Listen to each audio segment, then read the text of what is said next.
আমি করবো নারকেল চিংড়ি ছোটো চিংড়ি মাছ 250 গ্রাম নিয়েছি, ধুয়ে নুন হলুদ মাখিয়ে হালকা করে ভেজে।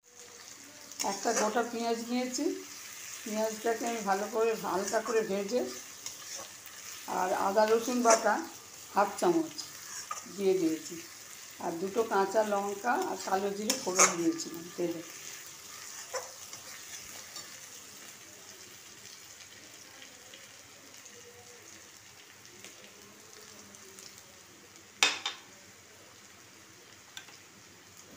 এবার এতে দেবো হলুদ গুঁড়ো 1 চামচ, লঙ্কা গুঁড়ো আর কাশ্মীরি লঙ্কা।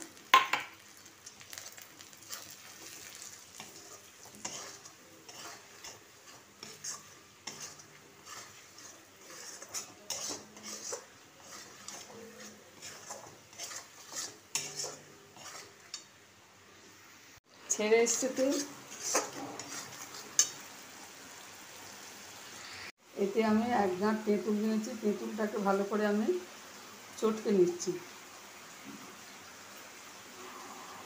এতে আমি সেই তেঁতুল জলটা ঢেলে দেবো।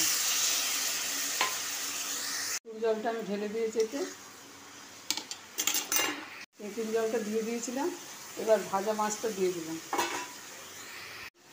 এবার আমি 1 বাটি নারকেল নিয়েছি কোরানো, নারকেল কোরানোটা এতে দিয়ে দিলাম।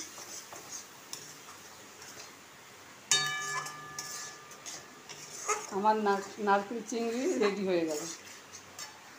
বাড়িতে আমি ধনেপাতা ছড়িয়ে দিলাম। আমার নারকেল চিংড়ি রেডি। যদি এই রেসিপি আপনাদের ভালো লাগে অবশ্যই শেয়ার করবেন, সাবস্ক্রাইব করবেন।